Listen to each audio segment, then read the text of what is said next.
think a very important thing is you need characters that are relatable. So your characters can't be these perfect people that, like, they look perfect, they are perfect, because that's not, no one is really perfect.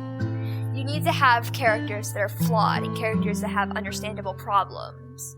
And that also means, like, I think it's good for characters to have traumatic backstories if it fits with how they act now. But you also want to make them relatable, in a sense. So you need to kind of just make them feel realistic and make them go through realistic problems. Of course, if it's, like, fantasy and science fiction, like, you know, you can really kind of play around with that a little and write crazier things. But, like, the first thing is always, like, realistic characters and just a storyline that is interesting and that always has things going on. You don't want a book where they spend half the book just not doing anything or just trying to find something. You need subplots that really take the reader on, like, a really exciting journey and keep the book exciting. For me, my two most popular books are You Won't Know Her Name and Never Dying, and they don't have much in common. I think You Won't Know Her Name is very relatable, and Never Dying is very exciting. And I think that's what makes them special. But also I feel like Never Dying has very relatable characters too, and also has very charming characters, I think, which is also, of course, important. So the story just needs to be likable and it needs to be exciting for it to be like a good, solid story.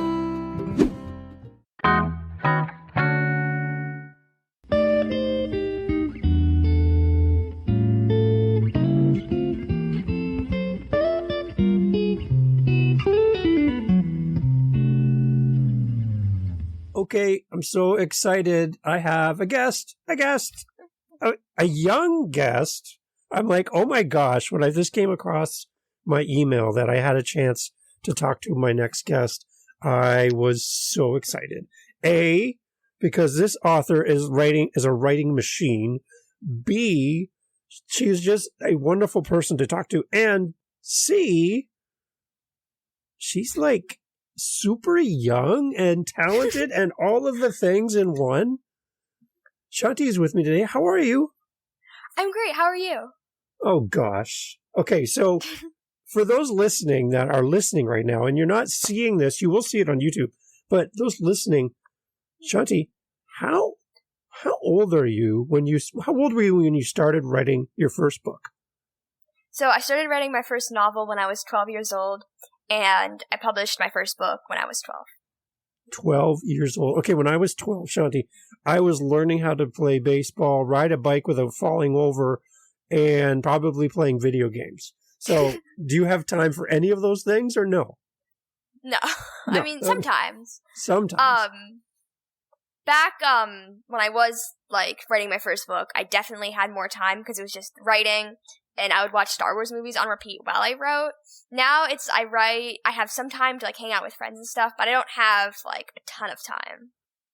So you wrote your first book and published it when you're 12, and now how old are you? I'm 14 years old, and I turned 15 in October. Happy birthday in advance, by the way. Thank you. Now how many books are you up to? So I've written 19 books, and I've published 11. How is that possible? Like, how many words a day do you think you write, just in general?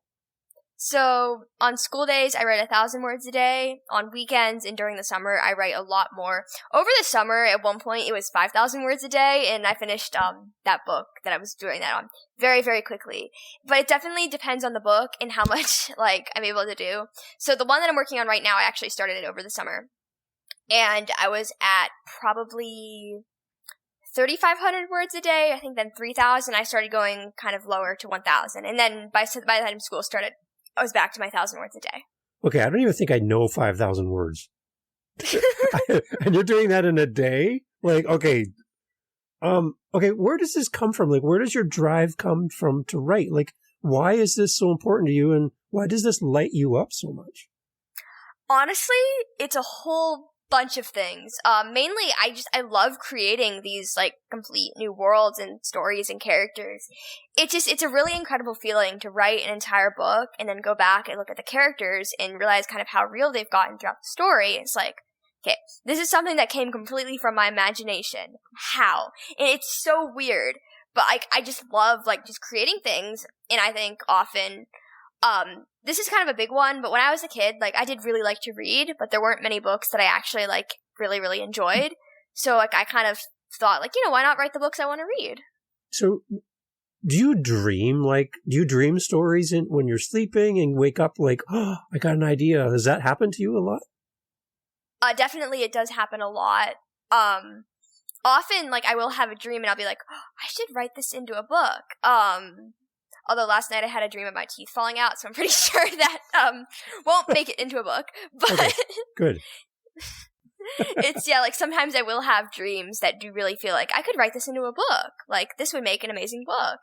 And then I think that's happened a few times now, where I've written a book that's been based on a dream I've had. Okay, so tell me what it's like to sit in class and you have someone teaching you writing or English or something along those lines. And, all your other students with you and stuff, you're just like, yeah, reading's whatever. I don't like to read. I don't like to write. And your teacher's teaching you how to write.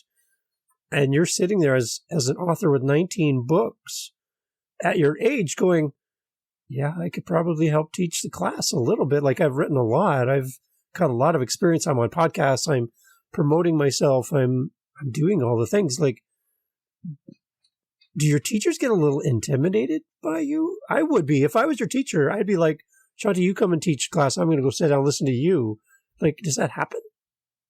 I haven't, like, personally asked, but I mean, I think that's definitely pretty possible. I mean, sometimes it's just like, I'll, like, kind of know everything. It'll be fun. But a few years ago, this is when I was, almost first starting to publish books, around in that kind of, I don't know how to explain it, like, sort of in my, like, publishing era, but also I was still very new to it, but I was writing a ton. And we were, learning how to do creative writing, and I was bored out of my mind. When you write as many words as you do, yes, I can see how that could be a little bit of a challenge. What do your friends and family think about your writing journey and you being an author? They're definitely very impressed. Sorry. They're definitely very impressed, and some of the people that have been there since, like, when I was in elementary school very much were surprised. Honestly, it's very surprising because when I was in elementary school, like, I did want to be an author, but it wasn't something I very actively kind of spoke about, but I would kind of quietly create these little booklets and create these short stories and try to write books on my computer when I was in, like, 2nd and 3rd grade. But I wanted to be a computer programmer, so again, it was just something that kind of felt like a sideline thing. So, like, everyone was just sort of shocked when I came out of my room in 6th grade and was like, so, I'm writing a book, and, I mean, I haven't really asked my family what they thought of it, but I don't know if they thought it was going to go anywhere or not, and, I mean, here we are now, so... Wow. Okay, so tell me what happens when you go and when you meet the public and you meet people who read your books. What kind of things do people say to you about the books that you as an author, you're like, oh, I never thought of it that way, or I never wrote it in that way, but you see it the way you read it. Do you get some interesting feedback from people as they read your books? I do. I get a lot of very interesting, like, kind of, especially in, like, the reviews of my books, people bring up things that I, like, kind of didn't even remember. So the first review I ever received on Amazon for Never Dying, it was one of my ARC reviews, and it mentioned how there are very philosophical topics in the book and how it was really deep, and I was just like, I kind of didn't even realize that. I was just writing two characters arguing and, like, flirting for 400 pages, and apparently it was actually really deep and philosophical, so, So you surprised yourself and just by reading somebody's words, yeah. Right? Because I know, like, when I talk to musicians, they might write a song, and they write a song about a certain topic, but to somebody else listening, that song means something completely different to them, and they're like, I love the song you wrote about this, and they're like, I didn't write a song about that. I wrote a song about this. Right? And it's two different things. So I love when people take what you create and they make it theirs as a reader or a listener of music. I love that. It's amazing, right? Okay, so one of the things we talked about when we met before recording, we chatted a little bit about your history at school and some of the motivation for you to write around some stuff happening at school with some bullying and all that kind of stuff. We don't have to get too deep into that, but as a survivor of that in your life, how do you find that kind of feeds its way into your characters and into your writings when you've lived that kind of experience in real life? How does that translate into what you write? So it was very prevalent, especially when I was writing my first novel, Biome Lock. Just for context, when I started writing Biome Lock, it was one book. I split it into 3 books because it's very long. That's a whole story. But anyways, when I was first writing Biome Lock, there's a scene that's now in the 3rd book, and a whole actual plot line that has to do with bullying. And the bullying is actually very similar to what I face. And the main character faces the same thing. And that was probably only a few months after it happened, like well under a year since when it happened originally. The worst kind of bullying I ever faced was in 6th grade, and I was in 6th grade writing this book. And I just, I needed kind of an outlet, and I needed to feel less alone, so I created this character, Griffin, and one of the biggest kind of traumatic events in his life was that something happened to him that also happened to me. And I'm not sure if that scene is going to make it into the 3rd book once it's published or not, because I wrote another book, and I wrote this book between 7th and 8th grade and published it between 7th and 8th grade, and it's called You Won't Know Her Name, and it's just basically a memoir told in poetry about everything that happened to me during middle school, or just in actually the first 2 months of middle school. It's literally half the story. It's insane. If I wrote my entire middle school experience and all the bad things that happened from 6th to 8th grade, it would be a whole 800-page novel. So that's only the 6th grade. But because that's already in there and this is my most popular book, I'm not sure if I'm actually going to end up having that scene be in Biome's End or not. But okay. So I'm considerably older than you are, and I feel quite old talking to you and what you've accomplished. Again, I'm so impressed. So inspired by talking to you, Shanti. But when I was little, growing up in public school, primary school and everything, I was bullied a lot as well. So when we talked, it brought back a lot of memories for me as an adult of how I was treated. I was the skinny, quiet kid in class. I was the kid that nobody wanted to hang around with. I wasn't cool. I didn't have money, all that kind of stuff, right? So all the things that made me different, people like to accentuate and then tease me about. So how bad did it get for you, for yourself personally? Were you really getting down on yourself by being bullied? Kind of take me there for a little bit so I understand your thoughts about this. So yeah, the worst bullying incident, it's actually basically I think the only one since then. It was a whole thing. Anyways, the main things that actually went on were in 6th grade, and I was friends with this person, but they weren't really my friend. They were just abusive, and I don't know how much I can really get into it because it might make the episode explicit. There are a lot of really disgusting things that were said to me, like you should kill yourself, and very kind of things that they said and taught the entire friend group about that are very inappropriate, and they showed my sister and I some very inappropriate things. It's a whole very long story, but it reached its breaking point actually almost 3 years ago now, when they basically got, I don't know, it's so hard because I don't honestly remember it happening. I just, remember walking over somewhere, and the next thing I remember, I was in the principal's office basically crying. So, they got, I don't know if they got mad at me or what, but basically they said, I'm gonna kill you, and then they choked me, and I couldn't breathe, and I almost passed out, and I thought I was gonna die. So that's the worst it's gotten, but that's what the big thing in You Won't Know Her Name is, and that's the big thing in Biome's End. But that's as bad as it got. It went beyond words, then. It was actually really physical, and that's horrifying. That's scary. You're a kid, right? You should be just having fun doing kid things and not having to deal with this kind of stuff. So, Shanti, if somebody's listening to our conversation, maybe they didn't come here for the book particularly, but they came because they saw the title and about bullying, and they're being bullied. As somebody in this space, is there something you could say to them that would make them help them to survive or help them to find help? What would you say to them? Yeah, I think it's very often that bullying survivors, even myself, feel very alone. And very often they feel like they're the problem, they're like weird, and that's why they're being bullied. But that's not the case, and like you're not alone. There are people out there who understand you. And I think it's really important to remember that, because very often it feels so isolating almost to be the kid that got bullied. And also like you find an adult to talk to, find someone you trust, and just don't keep it in. Don't like kind of conceal these things, because then I feel like it's going to get worse and it's going to hurt you a lot more. And it might be good to actually talk about it. I love it. Okay, so Shanti, do all of your books kind of have a theme together, or do they stand alone? Like if somebody reads one book and then picks up a book from, like 5 books later, are they going to feel the same kind of writing style? Are they like, how different are they?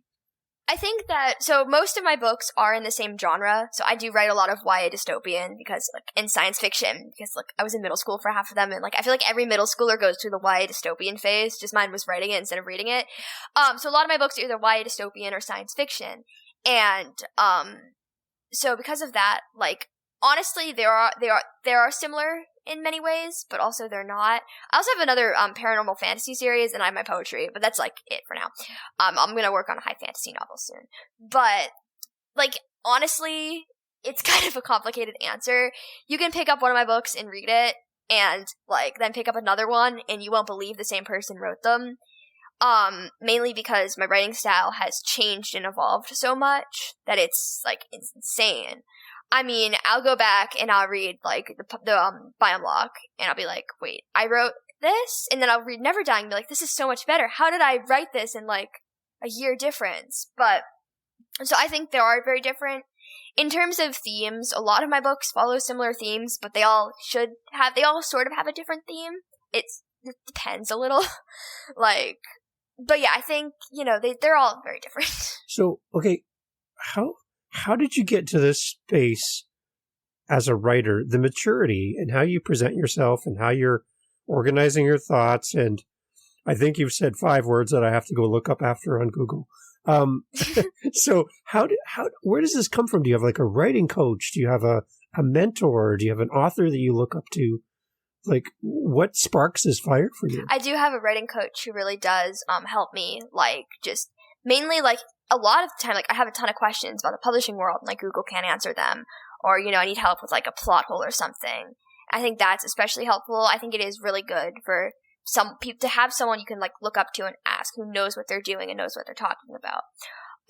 What's interesting to me is, like, it's so hard to tell how I've gotten here, because, like, for the last almost 3 years of my life now, or 2 years, it's hard to tell. Time goes quickly. Like, this has just been normal for me, and I've slowly gotten to this point where, like, I'm doing podcasts, book signings, I have so many books, I'm writing every day. I kind of start to forget that this all started because I started writing this short story about aliens. And honestly, like, I started out writing the same kind of stories that kids my age, like 6th graders, would write. I stuck with it, and I like knew like I had the time to do it, and this is what I wanted to do, and I never gave up. But as I started writing that, I started doing research, and research is so important. I started Googling like the average word counts of a novel and how to become a better writer, and started taking like, like information from Google and like learning about it and remembering it. And in about 2 or 3 months, I feel like I had matured in my writing so quickly. Tell me more about your promotion side of what you do, because that's it. You can write a book, but if nobody knows about it, no one's going to read it. So I love to throw this in kind of halfway through, like as far as where do you find is most the best way for you to reach an audience on social media, a website, what kind of stuff? How do people find you normally? It's definitely a combination of a lot of those things. I have to say, TikTok has been incredible for me. I made a TikTok account after I published my 5th book, You Won't Know Her Name, and it's one of the best decisions I've made. I have currently 33,000 followers on there, and I promote my books, but I also talk about my writing and my story and share tips with people. And it really does reach an audience, because on one hand, I have readers who really want new books to read, and I have writers who want to learn how, and often those kind of are very similar. So then the writers will read my books, and maybe some of the readers will want to learn how to write. Otherwise, like, I'm always experimenting with marketing. I'm always trying to find new things. I have to say, so far, my most successful marketing has been with Never Dying. It has nearly 20 reviews, and it released about 3 months ago now. Because my most popular book is You Won't Know Her Name, and it released a year ago, and it has only 9 less reviews than Never Dying. So I'm really, like, just learning that, like, in order to have a successful book, you need to actually plan. You need to have a marketing plan that you think works. And you just need to keep experimenting and kind of finding new ways to promote your work. Okay. So I still have the Never Dying marketing plan, like, written down, and it's literally almost done now. And it's been very, Like, I know for podcasting, we love to have people like, review, share our podcasts. But for authors, like on Amazon, how important is it for people to leave a review on Amazon? Does that really help you as an author? 100%. It's one of the most important things you can do. I feel like in the end, so much comes down to reviews, because reviews can indicate whether or not a reader buys the book. They indicate whether or not Amazon will push and promote your book. And just, they look good to have too. So currently my best rated book is Never Dying. It has mostly positive reviews, and it's so helpful. Because a lot of the time what can happen to authors, and this has happened to me, is where your book gets under the wrong target audience. And then people who are not really of your target audience will leave usually less kind of good reviews. So it's important that when you find your target audience, you need to ask them to leave the reviews, because, I mean, usually when I write my books, like, I kind of know, like, there's a very specific audience in mind, but other people can enjoy it, but that audience is, like, the best. And those are always the ones that give the best reviews. So I heard somebody say, again, I'm looking at it through the podcast lens, but the moment you get a 1-star review on your podcast, it's like you've earned your street credit. It's like, yay, I got my bad review. All right, now I can move forward. Have you ever had a review and people say something, you're like, that's not what the book is about. That's not what I wrote. Oh, that's not, again, that's not, yeah. How do you respond to that as an author? I really have to understand, like, actually, when I went to the LA Times Festival of Books last year, and I asked the question, like, how do you handle bad reviews? And all the authors had incredible advice. For me, it gets really hard at times. So I have had 2 written 1-star reviews. One of them was for Never Dying, and they, like, said there were too many errors and construction errors, and that really hurt, because I'm like, well, this is my published book. I don't want there to be errors in it. I mean, I looked through the book, I couldn't really find any, and then they were like, yeah, there was an abrupt ending. I'm like, there wasn't. You didn't finish my book if you thought that. Because, like, see? Sometimes, there's that. The one for The Gods Are at Hand, what they were so upset about, I couldn't understand, because they started talking about different types of verbs, and it's like, she doesn't know the difference between this type of verb and this type of verb. I'm like, yeah, I was in 8th grade when I wrote that book, okay? My parents, and they didn't even know what she was talking about. So it's like, some of the things people don't understand is, like, with creative writing, like, there are some things that kind of, you could ignore a little. I still don't understand what she was talking about. But, like, people do focus so much on, like, these really, really little things that they nitpick. Honestly, like, just because I'm a teen author, I get more hate comments on the internet than I do, like, bad reviews. Which is, again, another kind of bullying in a way, right? And that's not very fair. Like, they don't know you. And, like, you mentioned something about a podcaster saying that, you can't come on because you're not real or something. It's like, what? Yeah. What? Like, do you not have that right? It happens quite a bit where people see one thing that they think is, like, either inconsistent or weird, and they take it and they run with it. So I have an incident just where someone reposted my TikTok to their YouTube Shorts channel, and they spelled something wrong in the caption, and everyone thought it was me that wrote that, and that I couldn't spell. But, I mean, spelling errors happen, but they just saw that, and they absolutely ran with it. But I wasn't even the one that wrote the caption. Like, it was a repost. Wow. And then there were a bunch of people claiming they'd read my book, Never Dying. There were so many errors, it was impossible to read. And, I mean, one, like, my entire family's read that book, and they wrote down any errors, and there was, like, 1 in the entire book, or 2. And, 2, there were more people claiming to have hated my book than there were sales since that TikTok came out. So, like, I just think people see something and they run with it. And people do like to claim things because it's a little bit of a jealousy thing, and I feel bad because instead of maybe hating on me, try to maybe work on your novel, and you'll be more successful if instead of focusing on other people and trying to tear down other people, you spend more of your time and energy actually working to improve yourself and your books. So I heard somebody say a long time ago, Shanti, that don't let somebody look down on you because you're young, but set an example, right? So sometimes I hear just people say, don't let people look down on you because you're young. And that's it. That's the end of the sentence. But it's more than just not letting like adults look down on you or critics look down on you. It's setting an example. And that means like how you respond to people who are critical of your work, how you respond to praise. It's you being an example as an author to other people.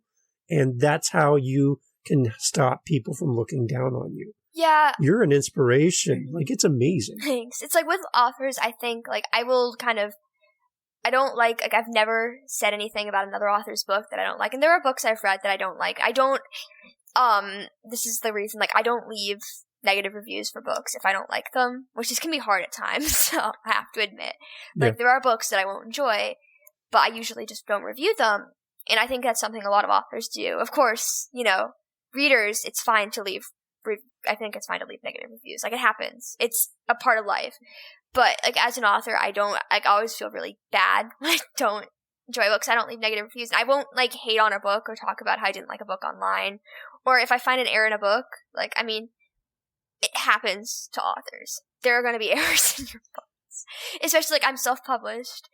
Like, yeah. I mean, people get mad over very ridiculous things, and it's like, I mean, I'll find a book, and I'll read a book, and I'll find an error in it, I'll be like, oh, okay, like, I found an error in the book. I mean, I was reading The Book Thief, and I found an error in that book, so, it happens to everybody, but it's not something that people should be absolutely bashing, like, people for. Yeah, it's not a commentary on the author. It could be a simple, anything could have happened, even from the time you hand off your stuff to somebody to help you.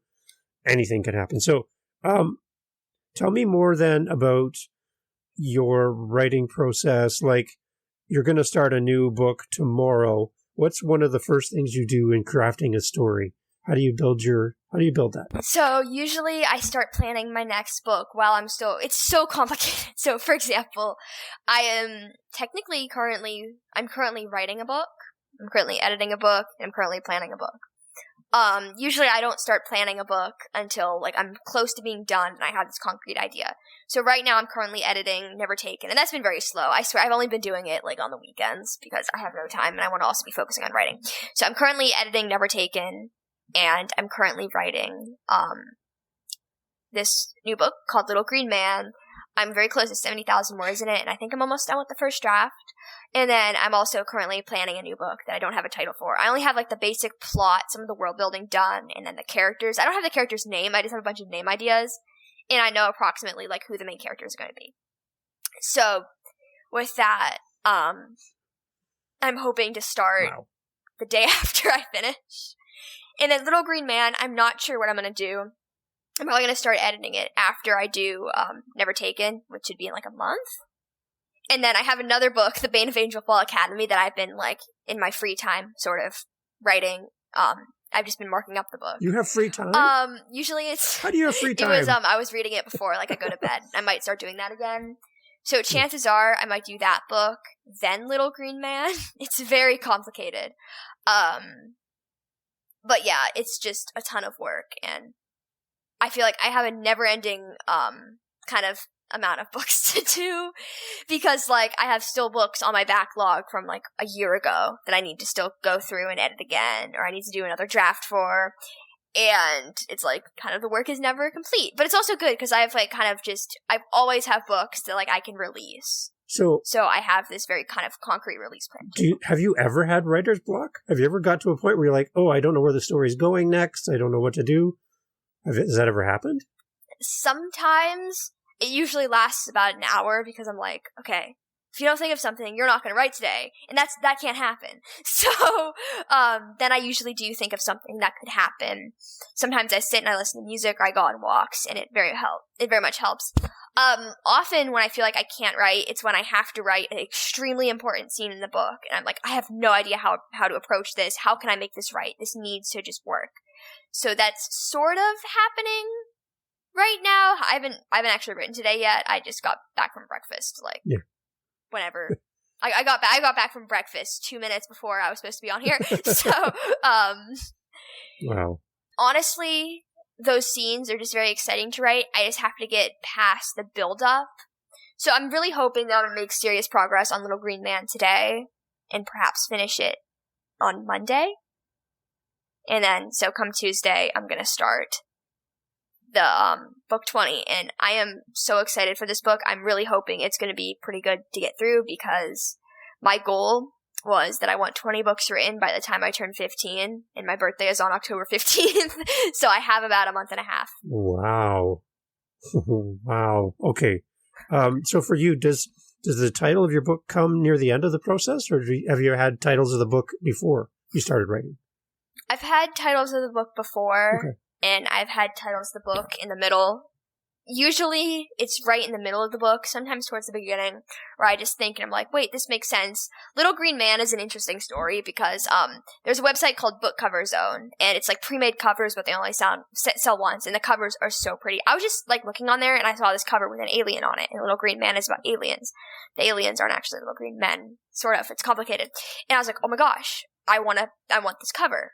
But what do I call this book? And second, how do I make this fit with the story? So I decided Little Green Man would be a pretty good cover, and I actually added a plot line with a Little Green Man. But it's complicated.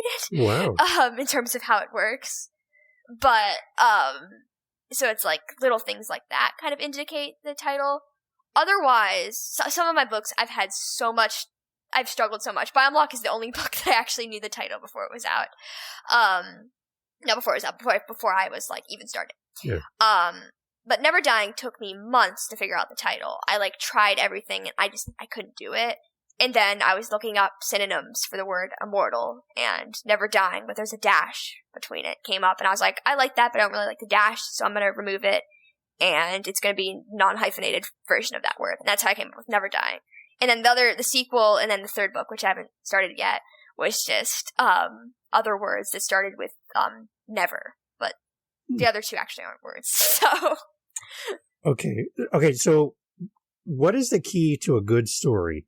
If you were trying to describe this to somebody who's not a writer like you are, what are the elements to a good story for the reader so that they can join in on the journey? What kind of things do you have to kind of keep in mind when you're writing a good story? I think a very important thing is you need characters that are relatable. So your characters can't be these perfect people that, they look perfect, they are perfect, because that's not, no one is really perfect. You need to have characters that are flawed and characters that have understandable problems. And that also means, I think it's good for characters to have traumatic backstories if it fits with how they act now. But you also want to make them relatable in a sense. So you need to kind of just make them feel realistic and make them go through realistic problems. Of course, if it's fantasy and science fiction, you can really kind of play around with that a little and write crazier things. But the first thing is always realistic characters and just a storyline that is interesting and that always has things going on. You don't want a book where they spend half the book just not doing anything or just trying to find something. You need subplots that really take the reader on a really exciting journey and keep the book exciting. For me, my two most popular books are You Won't Know Her Name and Never Dying, and they don't have much in common. I think You Won't Know Her Name is very relatable, and Never Dying is very exciting, and I think that's what makes them special. But also I feel like Never Dying has very relatable characters too, and it also has very charming characters, I think, which is also, of course, important. So the story just needs to be likable, and it needs to be exciting for it to be a good, solid story. Okay, so you've been on over 50, at least 51 podcasts now that you've been here with me on Living the Next Chapter. What is a question that somebody hasn't asked you yet that you would love to answer? There's a twist one, right? What do you think? Question. You've answered probably the same question multiple times. So there's got to be something else. There's got to be something else you're like, I'd love to talk about this. Your mind is crazy amazing to listen to, by the way. So I love that you could possibly come up with an answer to this. There's got to be something that you're like, huh, I'd love to kind of chat. I mean, I like talking about how I write certain, like, parts of the stories and certain scenes and how I do this and how I do that, but I don't, it's very often that I get asked questions like, oh, are your parents famous writers? Or, like, just I get asked the same set of questions every time, so I really like to talk about. And actually, like, I haven't gotten asked a lot of the typical questions on this podcast. I'm very thankful for that. But I do really like to talk about certain just kind of aspects of the story and how I write them and how I kind of figure things out. Especially plot twists. I love putting plot twists in my book. I'm about to write the biggest plot twist I've ever pulled, and I'm hoping to do it today. I can't spoil it. But I do actually, no one asked me how I write plot twists, and I think there are a lot of them in my books, so. Let's do that. Okay, what's the key? What's the secret to a good plot twist? Foreshadowing, always. But not so heavy foreshadowing the reader's going to get it beforehand, but just little things that might seem a little weird, but as soon as they read the plot twist, they're going to be like, wait. And then just, so, like, make it, like, kind of almost obvious, but not. So, I have one right now. And there is a plot twist in the book I'm writing, or one of my books. I'm not going to say which one, even though it might be obvious. And the character is not who the main character thinks they are. In a very insane way, but I can't say what. And basically, I just wrote this one the other day. Something is happening, and they almost slip up and say something that would indicate that they are a part of something else, almost. And it's just, we're talking in code. I love this. It seems like a weird sort of just slip up, like, oh, maybe they're stuttering a little. Oh, they were going to say something else beforehand, but they were actually going to use the wrong sort of thing in a sentence and accidentally. It's just little things like that. So they caught themselves. They caught themselves before they said something too much. Yeah. And there are little instances where the character acts weird in certain situations, but it also could just be a very natural reaction to, like, stress and pressure. Or it could be something else. But things. So that foreshadowing stuff you're talking about, then for foreshadowing, you have to, like, plant these little seeds earlier on in the story, right? And they might not make sense on their own, but they kind of grow with the story. Is that kind of right? Definitely. It's very strange when, like, almost like that character knows, and they're basically like a mole almost, and they know it. In Biome the book's been out for a year now, so I feel like it's a little easier to almost spoil. But when I was first writing Biome, it was a plot twist I needed to pull, and I think it's very, very obvious. But that character, I won't say who, but a character is actually an alien, and they don't know it. They're half alien. But there are people in the story that know that. And basically, there are little seeds planted where things happen that are weird, or characters. So with the Zorb, which are the alien in Biome, if you look them in the eye, you're going to feel sick. So, like, the character will be, like, kind of staring someone down, and then the character will start to the other character will be, like, almost nauseous in a sense. But it also is very, very, very subtle. There's one not so subtle part that's, like, almost the reveal, but not. So it's just the things like that. So is that fun for you to put those little seeds here and there, knowing what you know about the book and what you're writing? You're like, I'm just going to drop this here. I'm going to drop this over here. And it's it must be fun for you to kind of plant those and know that people aren't going to get it right away. Oh, yeah, definitely. I love it. Okay, so see, now we've gone down a new path for you in this podcast that you haven't talked about yet. I love that. That makes me so happy. And again, Shanti, talking to you, it's so inspiring. Again, like, I love again, going back to the bullying component that you so graciously shared a little bit about your backstory on that, and my connection with bullying as well. And that you're writing to help people, you're writing to help yourself, and just how much you've grown in such a short amount of time. I know it's hard to answer this question, and I apologize for asking it, but where do you see yourself in the future? Where is this all leading to for you? Are you going to be writing for the rest of your life? Where do you see yourself taking this when you're like 20, 30, 40 years old? Do you have any sense of where you want to be in life? Yeah, so I think I want to be a writer. Like, I feel like this is what I'm meant to do. Like, Yeah. I love writing. And I do really want to try screenwriting and, like, maybe, I don't know about journalism yet. That's it. That feels like a whole nother job. Like, screenwriting, I think I could manage, and maybe I want to be a creative writing professor at a college.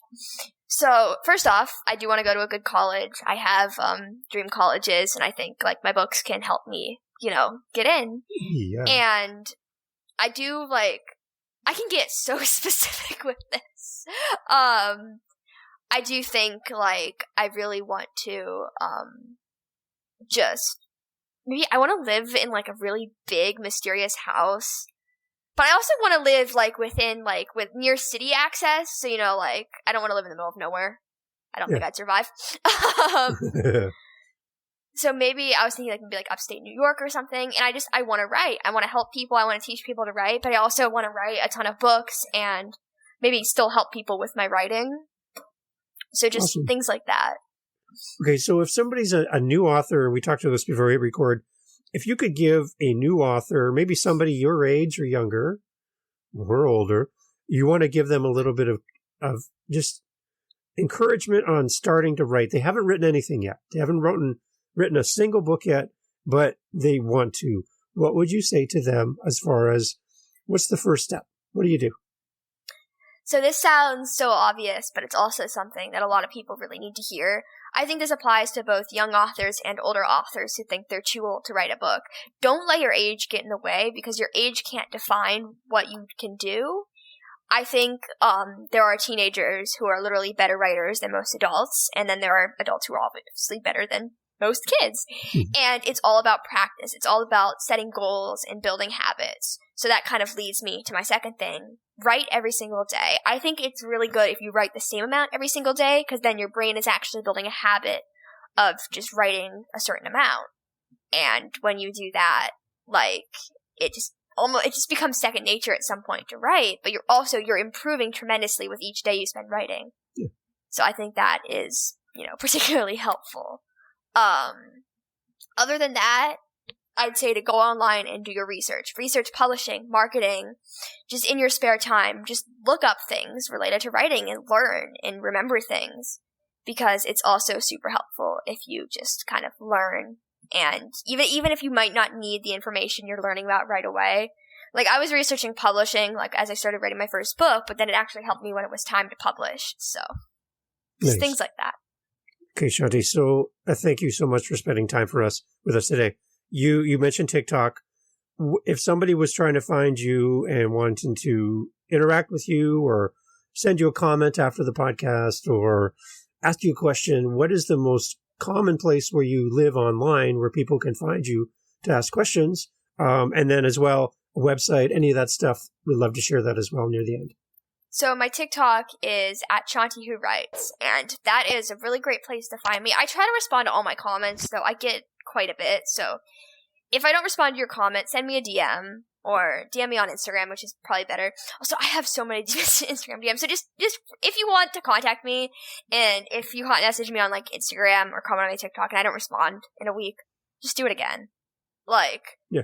I don't like encouraging people to bug me, but seriously, if you, like, really have a question, just do it.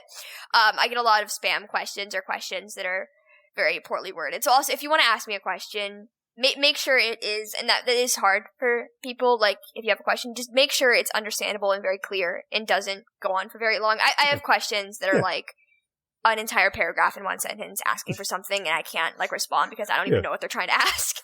So just ask a very clear question. If possible, I think also, like, I prefer to, like, answer questions that apply mostly to me. But seriously, I'm open to answer, like, any question. Just I might not respond if I don't have time or if I don't understand. But seriously, like, if you really want me to answer a question, just bug me about it. But don't comment your question on all of my TikToks. I have people do that a lot. And if you spam the question just on my TikToks repeatedly, I'm not going to do it. So yeah, like, I get picky when it comes to questions because, but also, like, it's very good to ask people who are authors questions as opposed to Googling it. But I think Googling a lot of things, especially about publishing, because I think everyone's publishing experiences are really different. So if you really want questions about publishing, Google it, and if you find out that I have done the same publishing path as you want to do, 100%, ask me questions about it. But first, make sure that, you want to actually publish your book the way certain authors do it, and not just because they're, an author you like. Because there's so many different ways to publish. But yeah, TikTok is probably the best way to ask me a question, or Instagram. Another great way, because I will most likely respond, is if you message me on my website, which is shantihershenson.com. If you fill out the contact form, I just feel obligated to respond to all of those. So. Okay. Yeah. And then maybe put in living the next chapter or next chapter podcast or something, little secret words that you're like, oh, you're from the podcast. Yeah, okay. Oh yeah, if you mention if you mention that you heard me on a podcast, I'll most definitely respond. Or if you if say someone referred to you'd ask me a question, I respond to those. So awesome. Okay, Shanti, thank you so much, and I hope you enjoyed your breakfast. Thank you for sneaking in here after breakfast. It's so cool to have you on the podcast. Can we please agree that you'll come back in the future? Yes. Because with this many books, I would love to stay in touch with you and encourage you and cheer you on as a big fan. I am a big fan up here in Canada, and you've inspired me, and I know you're going to inspire the listeners and the viewers today. So again, don't stop what you're doing. Don't let anybody look down on you because you're young, but set an example, which you are every day. And I love that you're giving of your time as well. So if you're an author, if you're a reader, if you are looking for an amazing person to inspire you, encourage you in life, right here, it's Shanti. Right here, she's with us. You. And thank you so much for being part of our day. I love it. Thank you for having me. It's really great to have Shanti on the podcast. From the age of 12 to 14, 19 plus books that she's put together and written and produced and published. The wisdom and knowledge that Shanti has and the way she presents herself, I'm amazed. So go and check her out on all of her social media, and all the stuff will be in the podcast notes for the podcast. Would love for you to connect with her and let her know you heard her episode here on Living the Next Chapter, and maybe call in to our podcast. Go to livingthenextchapter.com, and there's a little microphone icon, and leave a message for Shanti. And let her know how impressed you are with this amazing young author. And wow, what an episode. So, and the other thought that we talked about bullying as well. And I mentioned growing up, that was part of my life and when I was young. And to hear Shanti, that was the one thing that really connected me to her and having her on, besides all of the great things she's doing in her writing career at such a young age. But the fact that she went through a really traumatic time being bullied in school. So if that's you, if that's your kids, I know it's happened to my kids as well. It can be very disheartening to know that you are powerless against somebody who seems bigger and stronger and more powerful than you are. If that's you, just realize that there is hope for you. There's people who do want to help you. You're not alone. And reach out to somebody. Find that safe person that you can talk to and realize that you're not alone, please. And Shanti's a great example of that. She's powered through, she's found a voice, and she shares her voice to help others.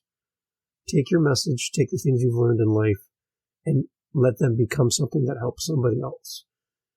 And understand that there's people in your corner. It might not feel like that right now, but there is. I'd love to connect with you and point you in the direction of people that can help if that's you. So, thank you for being part of the podcast, and looking forward to the next one. We've got great episodes coming up, just like this with Shanti. Thank you for being part of our world, being part of our podcast. Livingthenextchapter.com. Go over and check it out. Love to communicate and meet with you there. Until next time, thanks for listening to the podcast.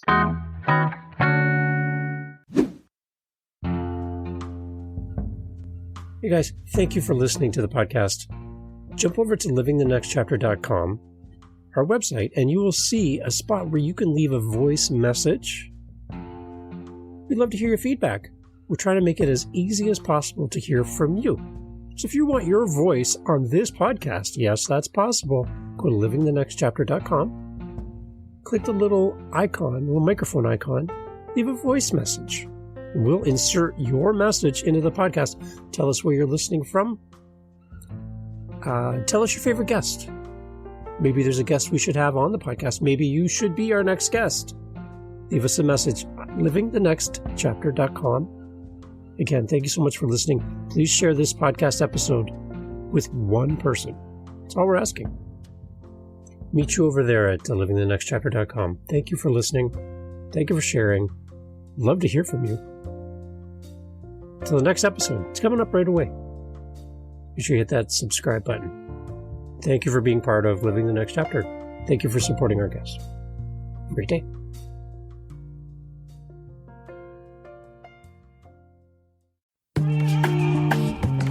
Mindshift Power Podcast, the podcast for teenagers and those who work with them. There's a huge problem in America today. There's a very large disconnect between teenagers and the adults who work with them. I'm looking to bridge that gap with real, raw, honest conversation, not held back by the chains of political correctness. You cannot solve a problem you do not understand. Want to understand teenagers today? Listen to this podcast. This podcast is for teens in the U.S. and Canada. To learn more, go to fatimabay.com/podcast or just look for Mindshift Power Podcast on any listening platform. I look forward to you being a faithful listener.